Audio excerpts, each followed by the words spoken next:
This is a talk on the awakening of the heart and is part of my Spiritual Warrior series because, as I've argued in my book, I believe the most important part of being a sacred warrior is that we have an open and awake heart. In fact, in those Don Juan books about Don Juan and Carlos Castaneda,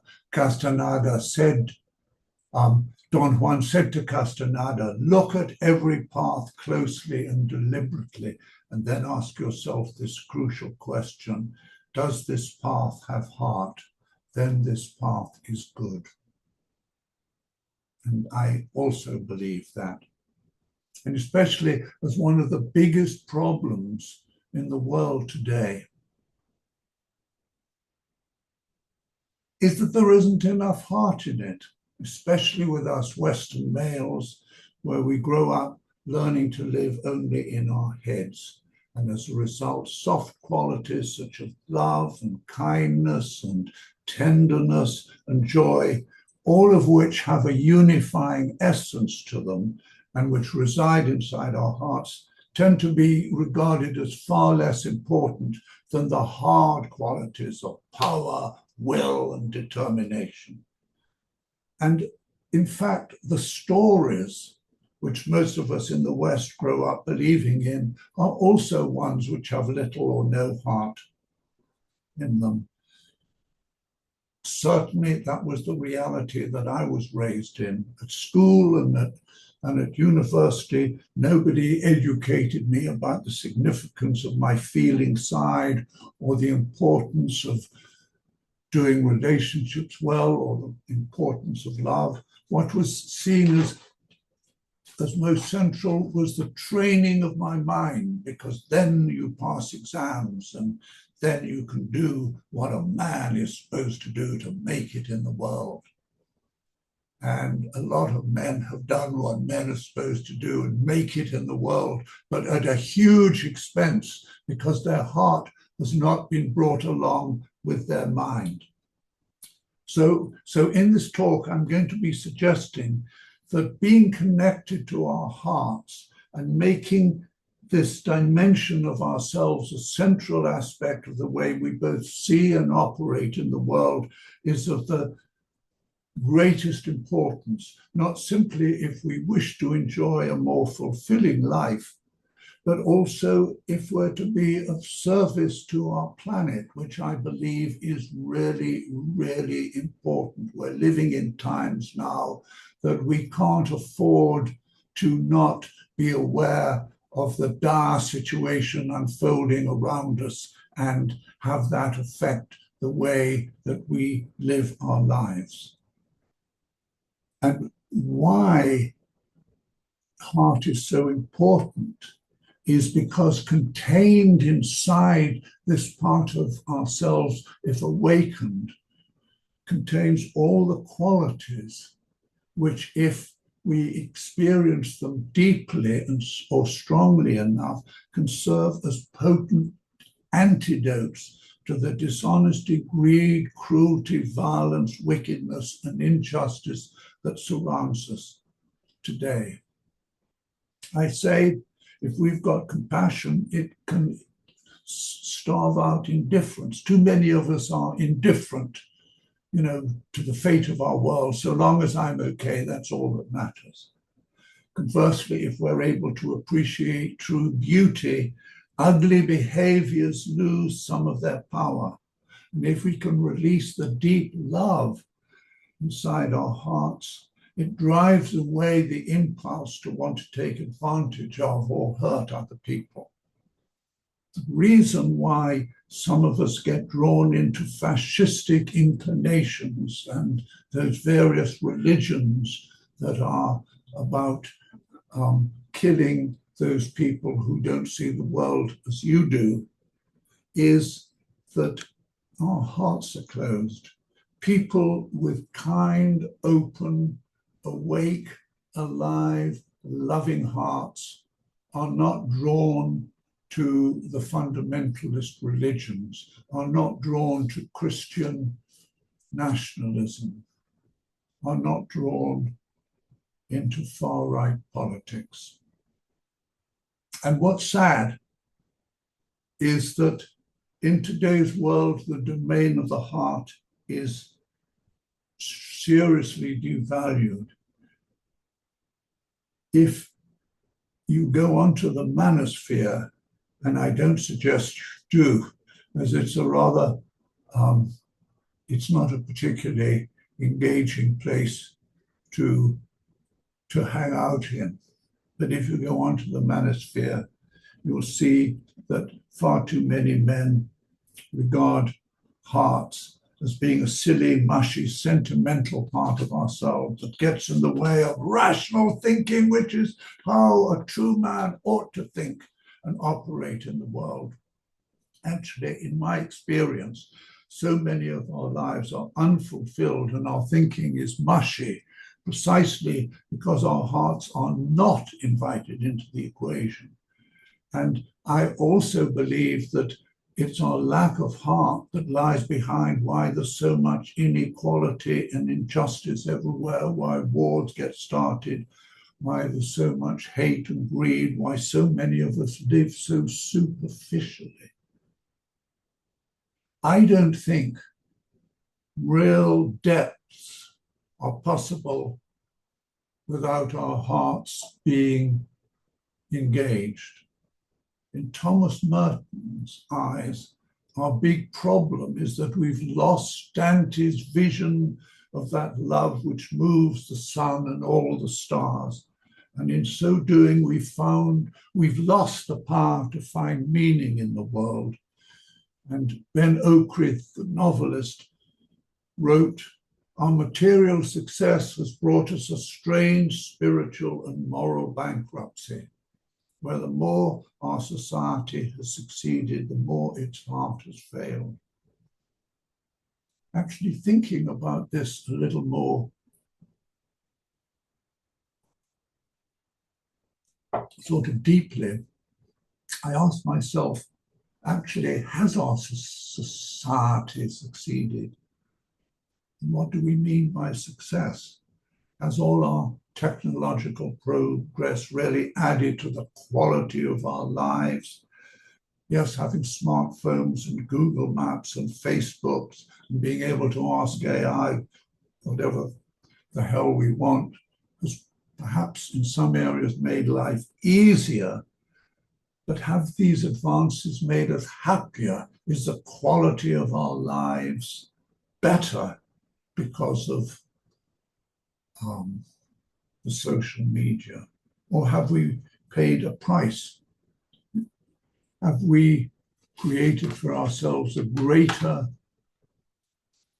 propensity to be distracted and to connect more fully to the story of disconnection, which is the story that many of us learn when we come into the world, that the Western story that we come in sort of learning is one that I'm disconnected from you.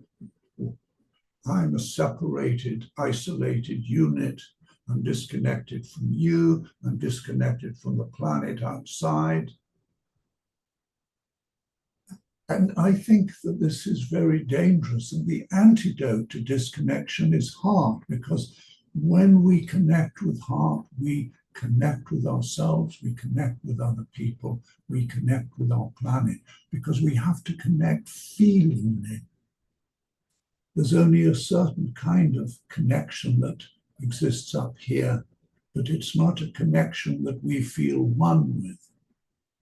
Arnold Toynbee understood the dangers of world leaders only being led by their heads when he wrote that the present threat to mankind can only be removed by a revolutionary change of heart in individual human beings.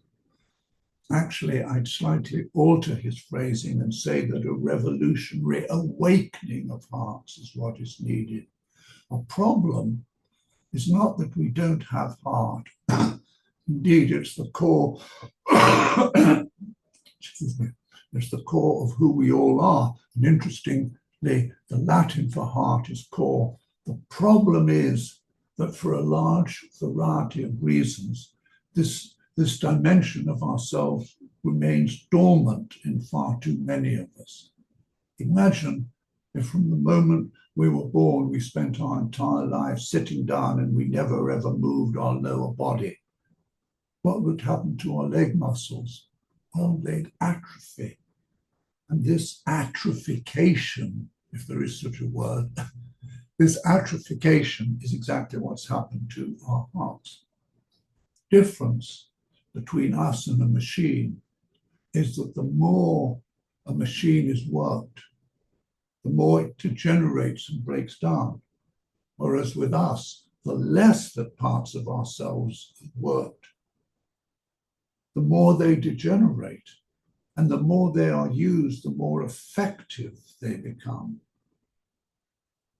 Too many of us suffer from atrophied hearts. And that's a very sad thing, because our hearts, inside our hearts, my friends, is where our deepest humanity lies. Everything that's finest about us resides. All the great works of literature, all the great symphonies, all the great poems, they've all come from people who are connected to their hearts.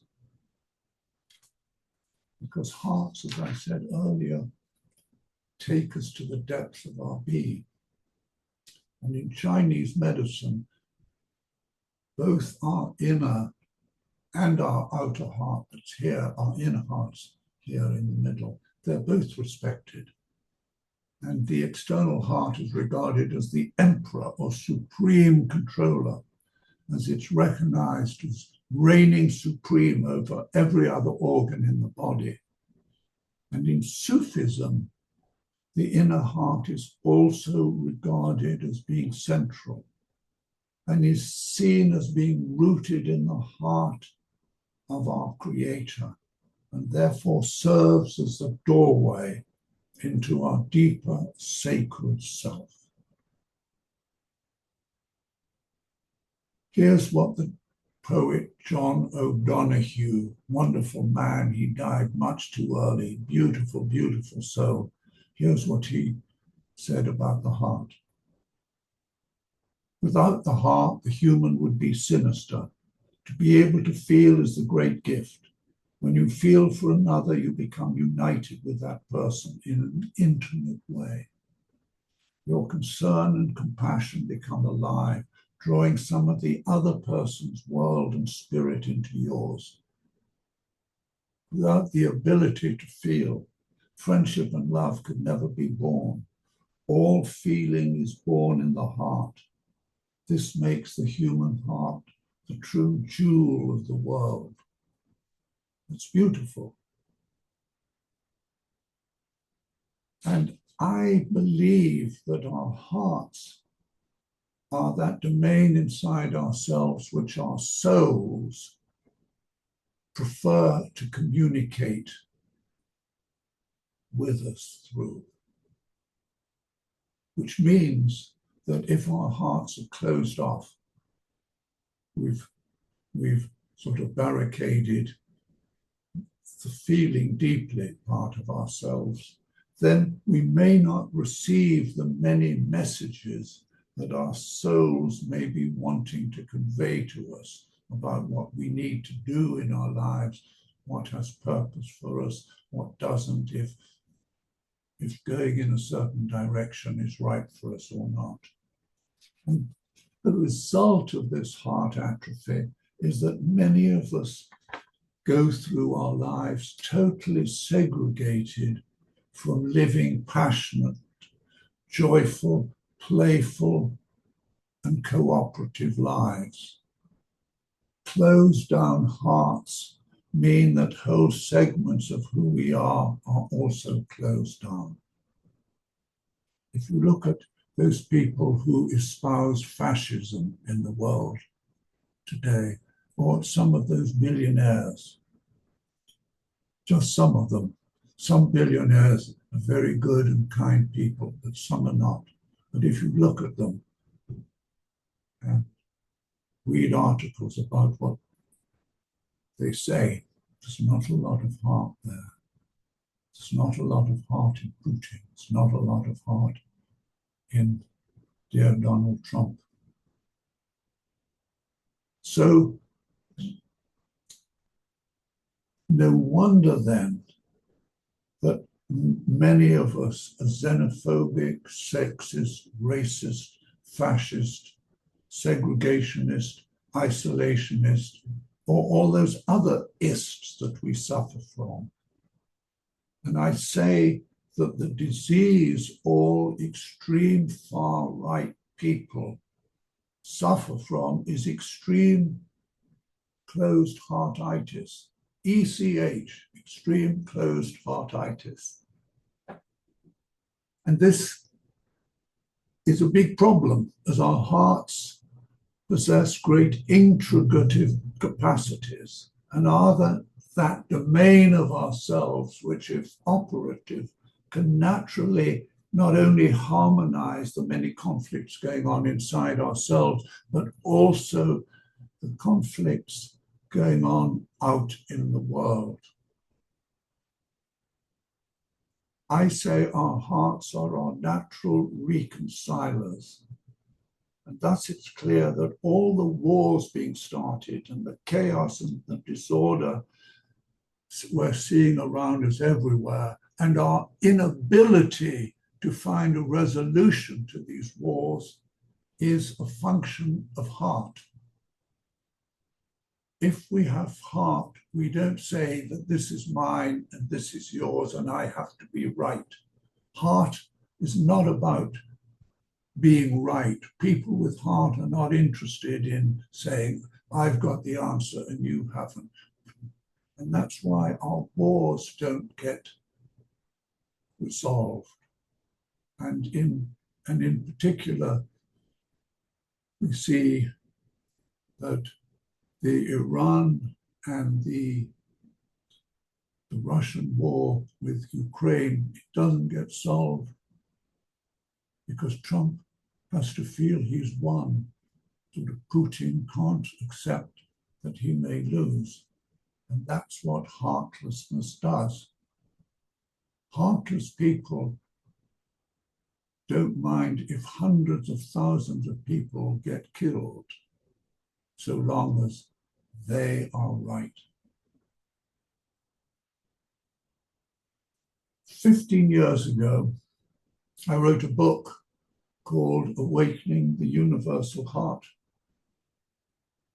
because I felt that its universal dimensionality particularly needed birthing and was of key significance if we were to commit to being of service to our planet. I repeat what I said in that book, namely that the universal domain is beginning to come alive inside of us. And here are some of the symptoms of when our personal hearts are touching into the universal hearts. One, we feel a connection with people at the other end of the world, and we feel conscious of their pain. It disturbs us. Two, we're willing to commit to causes that have no personal benefit to ourselves.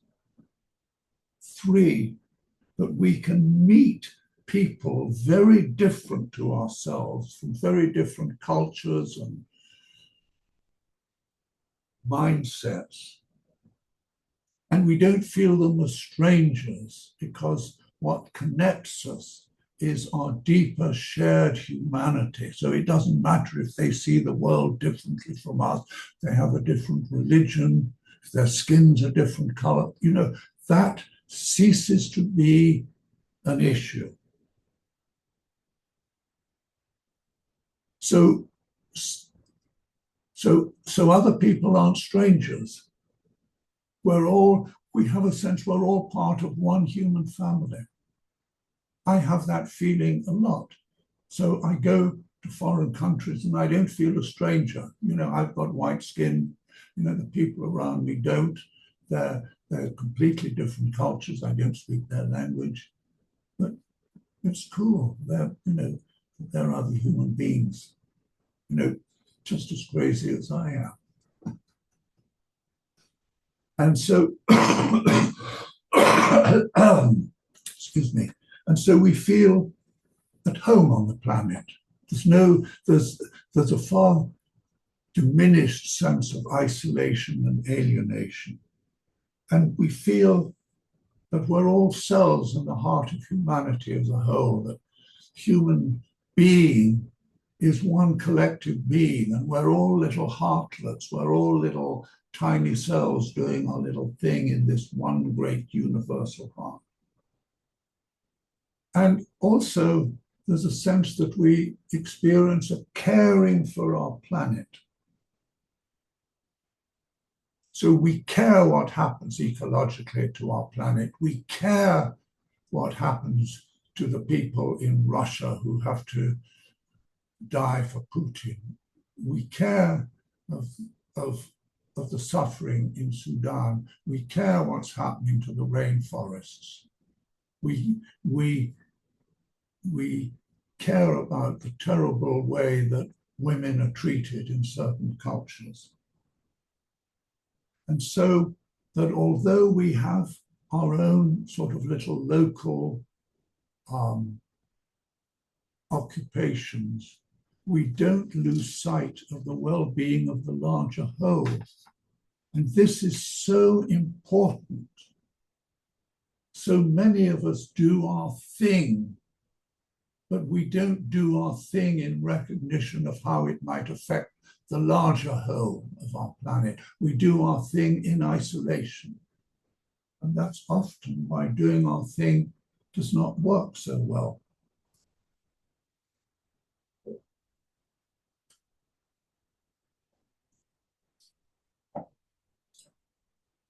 The great philosopher Nicholas de Cusa once said, "The center is everywhere and the circumference is nowhere." And I think with heart that we can have a sense of this. Where I am now and where you are now is the center of the world. We're always at the center, but our hearts help us connect to that realization. And if we have that realization, how could we ever feel alone or sense that no one loves me? How could we ever start wars? How would we ever want to harm other people?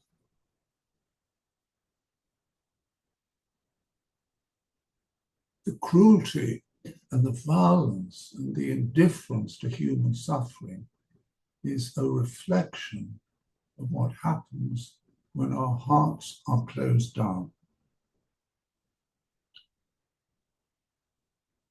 It would be great if we could create a heart vaccine and inoculate people with the feeling of universal heart.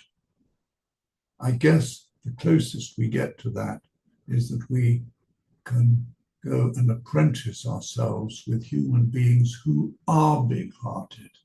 I've done that a lot in my life. When I was young, my heart was very closed, and I found some wonderful teachers who embodied heart, and I would sit around them and learn from them and sit in their aura, and a tiny, tiny, weeny bit of their radiance came into me.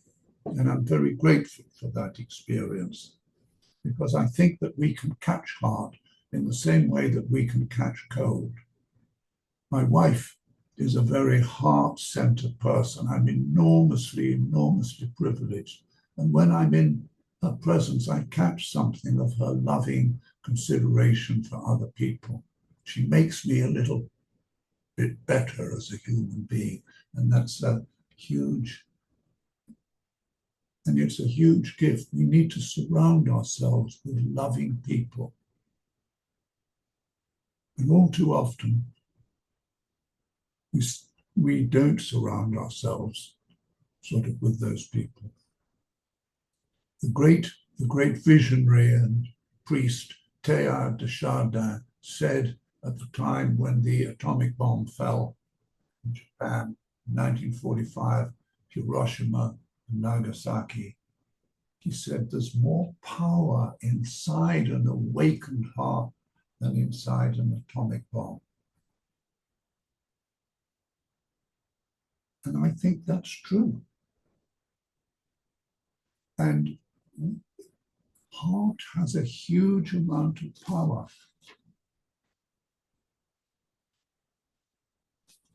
If we look at certain people who have really had a huge influence in the world, what's he called? My goodness, names the great leader of South Africa, Nelson Mandela. I think there wasn't a civil war because his heart became big enough to carry all of his people inside it. I think that Martin Luther King did not create a civil war in America because his heart stood for universal justice. And I think that we need to see ourselves as instruments of heart, because that's what being a warrior is. Not a worrier. Sort of warriors don't worry, or they don't worry so much. We need to activate the spiritual warrior inside ourselves, and a big part of that is awakening the heart. As I said earlier, authoritarian dictators, violent abusers, murderers and criminals, malignant narcissists, vicious misogynists are that way because their inner hearts are deeply damaged. All those men on the internet who advocate violence towards women, it's a disease of the heart. And that disease needs to be healed. The heart of humanity needs to be healed.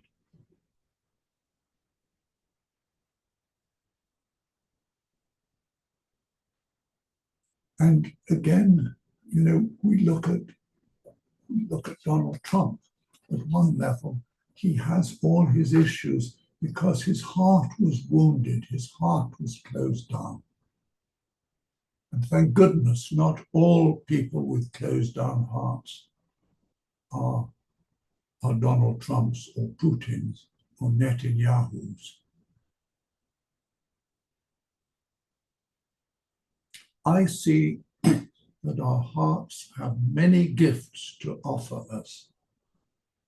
I see that they serve as a kind of inner alchemical transmuting machine. So if we're going through some suffering or made some wrong turn in our life or have suffered some great loss, we need to take our feelings into our hearts and feel them fully. Because our hearts have a capacity to integrate pain and to transmute the dark, the pain, into gold. And the suffering in life, I've had suffering in life, you've had suffering in life, we all have suffering in life. We experience sort of losses. Those we love may not love us. Those we're close to may die.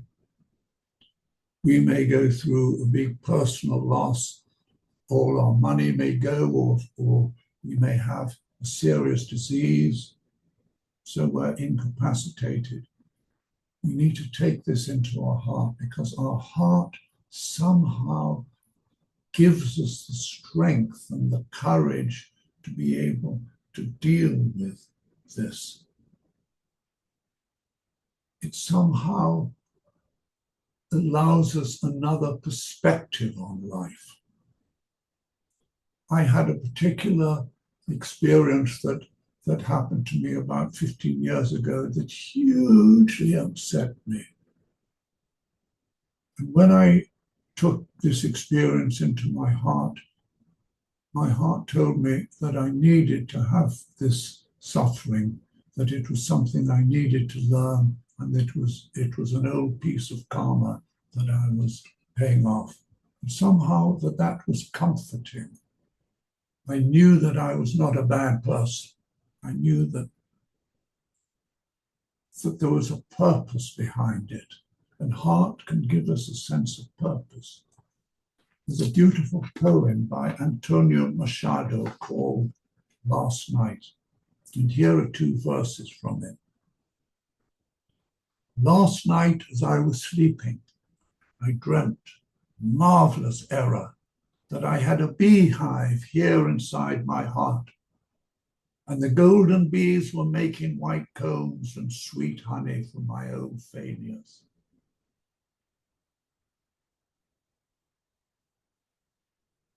Beautiful. Now, let me be clear. If our hearts are mainly closed down, it doesn't mean that we can't experience any love or have no access to qualities of courage, wisdom, truth. Rather, what happens is that we'll experience watered-down versions of the real thing. Imagine a delicious orange juice becoming diluted with water. The result will be that its original pure taste loses most of its flavor. And actually, my wife said, you shouldn't drink pure orange juice, it's too much of sugar. So she made me this drink, and it's about a quarter orange and mainly water. And the orange juice is very watered down, but it's still nourishing me.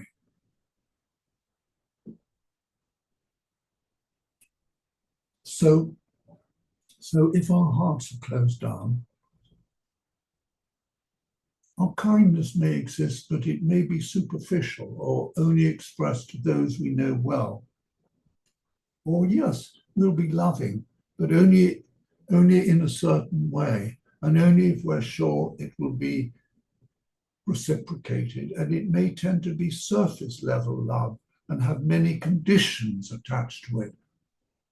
I'm a relationship counselor, and I always say to people, I'm really good at this because I've made all the mistakes in relationships that anyone can make. And so I know that a lot of what goes wrong in relationships is that couples only have surface level love, that love someone for how they look or for a prestige they may carry or something that they may give us. And the chances are that if our hearts are not open and we don't move into those deeper realms with the one that we've chosen to be with, that the relationship may not last because we don't have the capacity to integrate and reconcile at a deep enough level. So for me, spirituality without an open heart has a certain ersatz quality. And for me, I mean, it's just me, you don't have to accept this, but I say that knowing a great deal about God or being able to quote long passages from the Quran in no way implies that we're full of kindness or experience of brother or sisterly love towards those fellow human beings. I gather that many of those Islamists who flew those planes into the Twin Towers were able to recite many, many verses of the Quran. But I would prefer to say that they didn't know those verses by heart, but rather by mind. Do you get my point? Heart allows us to go deeply into the meaning of things. Let me say a little bit about love. Here's how the great Thomas Merton described love in its spiritual dimensionality. Love may be seen as the bond between man and the deepest reality in his life. Without it, man is isolated, alienated from himself, alienated from other men, separated from God, from truth, wisdom, and strength. By love, man enters into contact first with his deepest self, then with his brother, who is his other self, and finally with the wisdom and power of God, the ultimate reality. The Bulgarian spiritual master Peter Dunov agreed, suggesting that life is meaningful only when our hearts are full of love. I agree. If our hearts are full of love, we don't need to own lots of things. We don't need to have lots of things. We don't need a lot of the things that we think we need because they're substitutes, because there's an emptiness inside us. Why? Because our hearts are not full of love.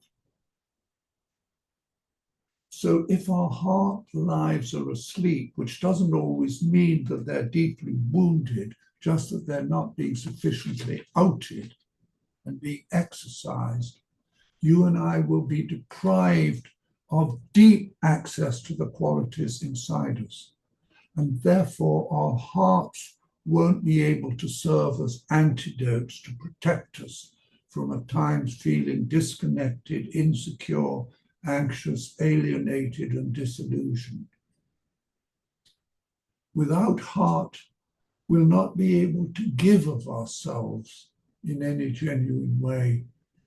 To notice you're with certain people and they're nice people, but they don't somehow give of themselves. You don't feel that being in their company, that there's something special that you receive. Why? Because these people are not connected to their hearts, and so they can't give from that place. None of us can give what we don't have access to inside ourselves. Now, don't think that having a vibrant heart life implies a less vibrant sort of mental life. And let me quote from the master Osho, who wrote beautifully about spiritual matters, even if the way he lived his life was a bit suspect.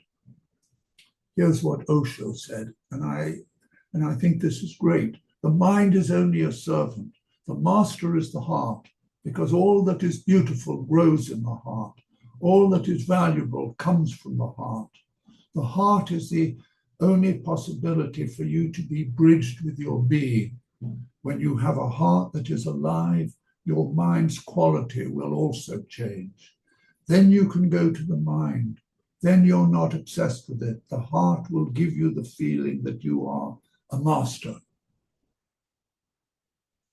In other words, when our hearts start to awaken or open up, and I stress again, this isn't a given. With most of us, it only happens by our intending it and working at it. Contrary to what some people think, they won't overwhelm our minds. Heart and mind are not and never have been enemies. Love and logic need to fuse. They are friends and need to get the best out of each other. The main enemy to heart, my friends, is our egos. And the more we live out of our ego selves,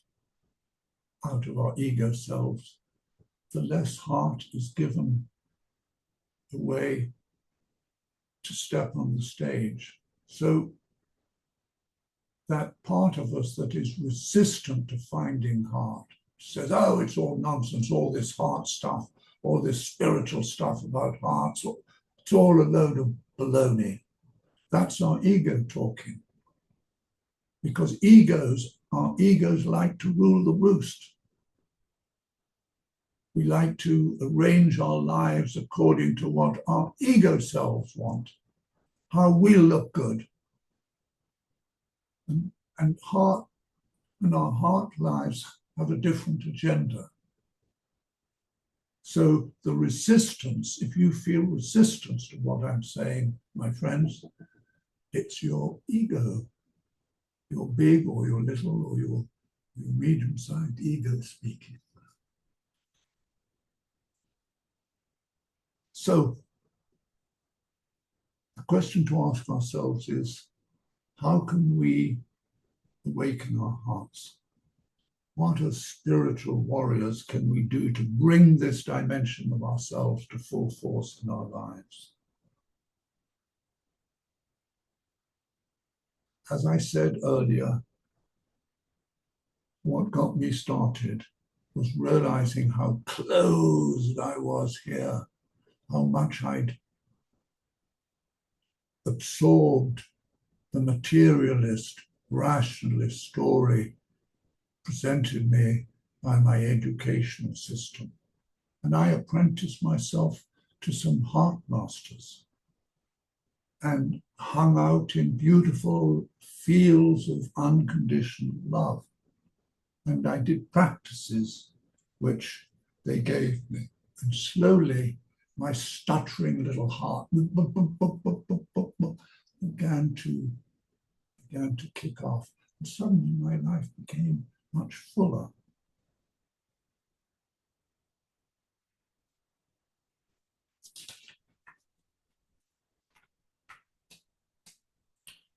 So what we need to do once we've activated our hearts is we need to take care of them. And remember that they're powerful, but they're also tender little creatures. And if there's too much drama, stress, chaos, toxicity, and clutter, they'll find this disconcerting and they may well feel moved to remain in hiding. So we need to give ourselves space to just be with ourselves. And also, part of the story that we Westerners inherit is that doing is more important than being. And if all our life is about doing and achieving, and if it's all on the outer stage of life and our inner worlds get ignored, then hearts won't like it. And they say, hey, I'm being ignored, I'm going to shut down. So there needs to be a balance in our lives. Because disrespected hearts are like disrespected friends. If we disrespect our friends, they won't want to hang out with us. And it's the same with our hearts. And so they need a certain heart space. We also need to do what makes our hearts sing. So we need to engage in activities that we love. As a heart that is singing is a happy heart, and a happy heart is a strong heart. Strong heart is happy enough, is delighted to come out of hiding. And if we're to be successful in our work as spiritual, as sacred or spiritual warriors, we need to have hearts that are willing to come out of hiding and be there for the stands that we want to take on behalf of the differences that we want to make in the world in whatever area or areas we've chosen to address. So I like to give myself space to allow my heart to sing. What I do is I love to hang out with my daughter, love to hang out with my wife. I like to hang out with friends who see me, friends I don't have to make an effort with, but I can just be my silly old Serge self with. And that makes my heart sing, that I can just be myself. What makes my heart sing is listening to music. I just read Patti Smith's Memoirs. And I read another book by her about her relationship with Robert Mapplethorpe, the photographer. Patti Smith makes my heart sing. She has the most beautiful, tender, loving heart. What an extraordinary woman, a rock and roll singer and a muse and poet and artist and a truly humble woman. Patti Smith, thank you, because you've made my heart sing. Your words are so poetic. I just read you. So also, I'm someone who likes doing sport. I still do a lot of sport. I'm an old guy, but I enjoy my sport. I like running, I like swimming. It makes me feel I need to celebrate my body. I need to honor my body, and that makes my heart sing. And also being out in nature and feeling connected to nature, feeling connected to the heart of nature, feeling connected to the trees and the ocean. I'm very lucky. I live on the island of Mallorca and I can get out in nature a lot. And that feeds my heart. Things that we love doing that make our heart sing, feed our heart. And we need to have the deeper parts of ourselves being continually fed. A lot of people run out of energy because they don't feed them, because we don't feed ourselves at a deep enough level. Here's a little simple process that I use in all my heart healing spiritual warrior retreats. And I'll do this process with you. So just sit down, close your eyes, and observe your breath.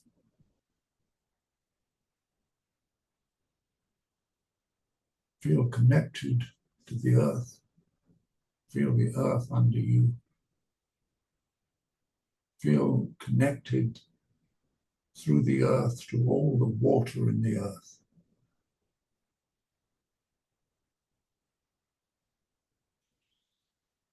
Then be connected to far inside the earth, but far from the sun. Imagine far inside your heart. If you're doing this outside, you can be aware of the wind blowing. Earth, air, fire, and water. You need to connect to these elements, the four elements. So find your own way of connecting to earth, air, fire, and water. Then put a hand on your inner heart or heart chakra and imagine lungs inside it. And imagine breathing in and out of your lungs. And from that place, know that your inner heart is your best friend.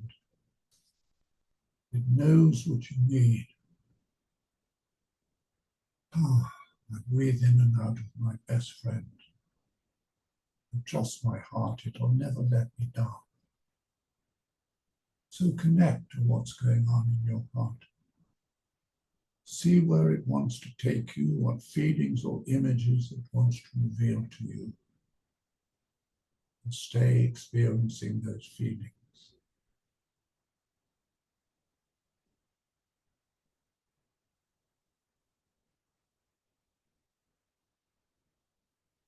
So I say the name of the game of life is to choose to make living with an open heart more and more our everyday sacred practice. So we walk in the streets, meet people politely with our hearts. So whatever we're engaging in at any time, going for a walk, talking with someone, eating lunch, doing our activist work, always bring our hearts into the action.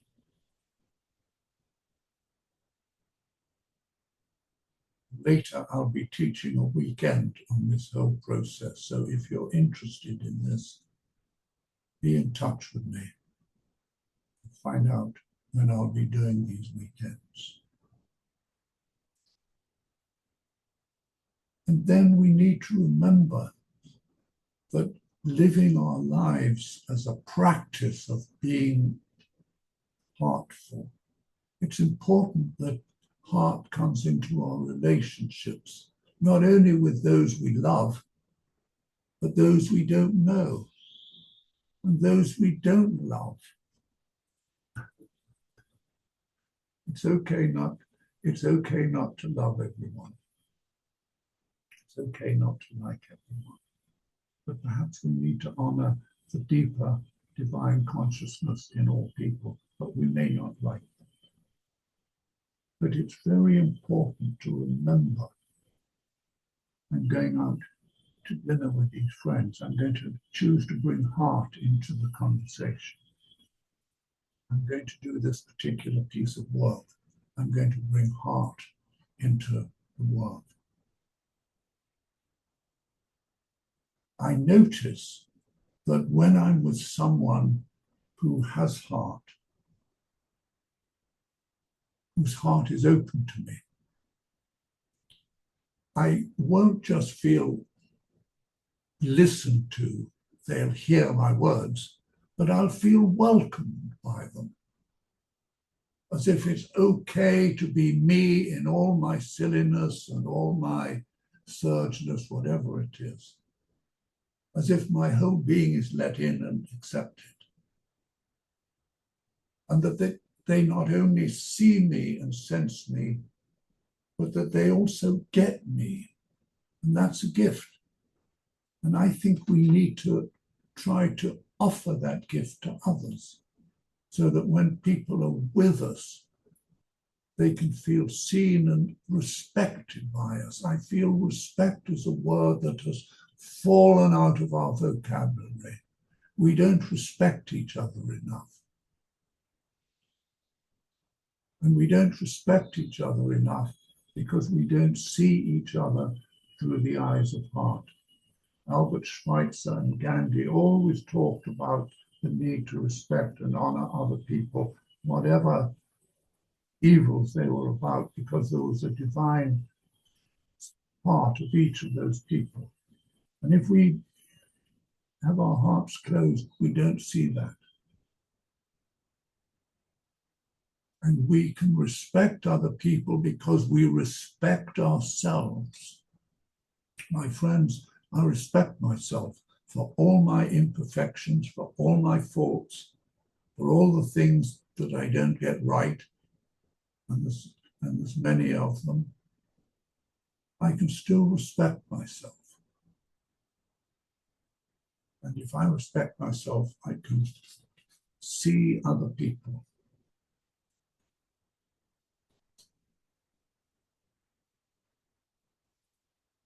So I think the most important thing in life is respect.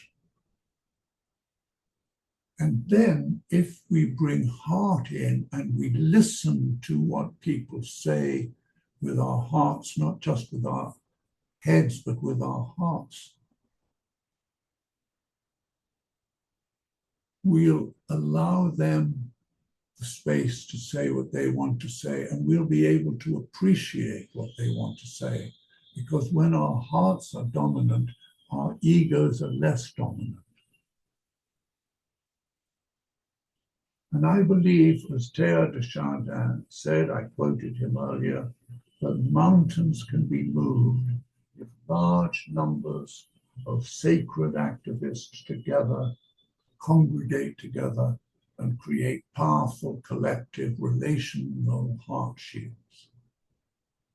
What if instead of millions being spent creating more devastating weapons of mass destruction, research was done exploring how best to utilize the heart field as a powerful weapon of mass construction? I believe, as I said earlier, that we can catch heart and feel elevated in the presence of open-hearted people in the same way that we can feel polluted and reduced in the presence of those who are heartless. So, my dear friend, I have a book coming out about how to heal our unraveling planet, how as sacred warriors that we can be a space to make a difference to our world, to be an agent of regeneration.